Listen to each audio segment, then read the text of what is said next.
All right, well, with a 30-year-old car comes 30 years of dirt. We already went through and took this little brush here and kind of brushed out a little, little cracks and things to get the dirt out of there. But if you have an air compressor handy, that's certainly what you want to use to get every little bit of dirt out of here to get that paint to stick to. What we did here is we pulled the dash cap off because there was a lot of cracks and all sorts of issues going on at the top of the dashboard. So we pulled the cap off. I'm going to hit the lower part of this dashboard with some of the Dupli-Color prep spray. Clean off any of the grease and grime, dirt, 30 years of that. And we're going to let that dry. After that, I'm going to hit that with some more of the black vinyl and fabric spray. The unique thing about this as well is it has a Danvers nozzle on it. And what we can do with this is, since the dashboard has a lot of areas that it might be difficult to get to with the standard nozzle, you can actually change the direction of the spray pattern on the nozzle itself. And I'm going to go ahead and demonstrate that for you just to see what I mean. Hit this once, shoots a nice vertical pattern there. That's good for your wide areas here. And then if you wanted to change direction, the face of the nozzle, you can rotate it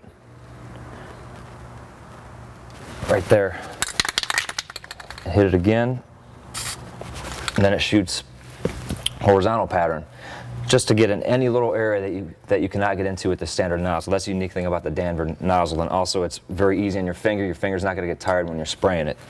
So I'm going to go ahead and start spraying this, but like I mentioned before, you're going to want to use a mask in the situation because this is a confined area and we always want to paint safely here.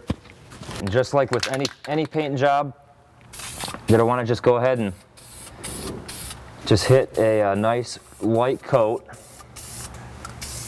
You don't want to go real heavy because you want the remaining top coats to have something to bond to. So I'll just hit it real light. I'll wait about 5 to 10 minutes and then go back and hit it again.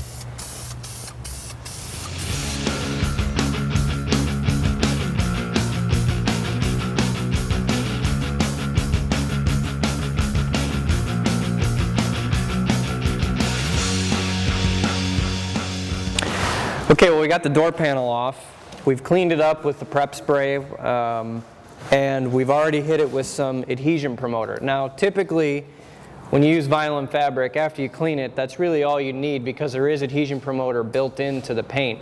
However, due to the age of this automobile, we want to make sure that that paint's really going to stick. Now, we're using vinyl and fabric because, obviously, this is vinyl, but also because this paint is flexible. It won't crack or chip with the expanding and contracting of the vinyl here.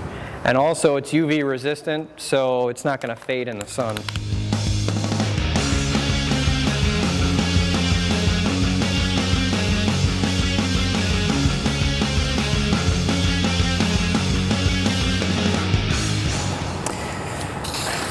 All right, I'm going the opposite direction on the piece just so I can make sure I get all the cracks and crevices and cover it up on 2 different directions here. All right, well, we got the lower portion of the door panel here, and we cleaned this up, and we also sprayed some adhesion promoter on it because of its age. And you'll notice there's some carpet on this. The vinyl and fabric, you can just spray right over it. We're going to have to hit it in a couple of different directions to make sure we get all the fibers. And you really want to hit it kind of heavy on the carpet to make sure that paint soaks in.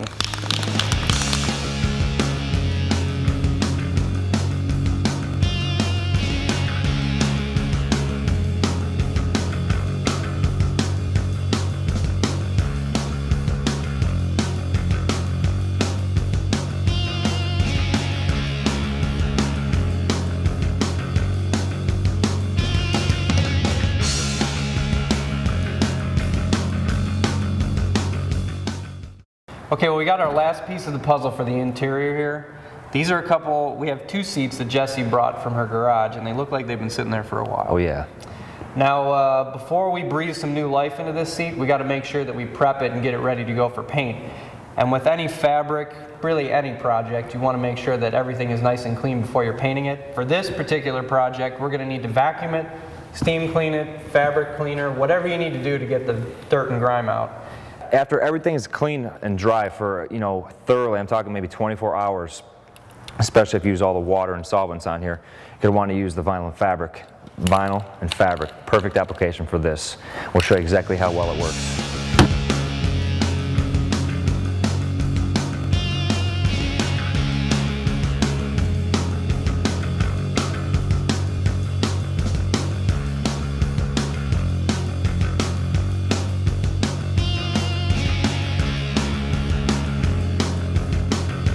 All right, Brian's going to start hitting the fabric first because the fabric is going to take a lot more than what the vinyl will because it's going to soak in. So we're really going to hit that first, make sure we have that covered, and then we're going to go around the vinyl and hit that. Yeah, you can see it is soaking it up quite a bit. Yep. You want to hit it both directions as well because all the different fibers in the fabric. With the Danver nozzle, like I showed earlier, you can go ahead and switch it vertical to horizontal to get all the different areas of fabric.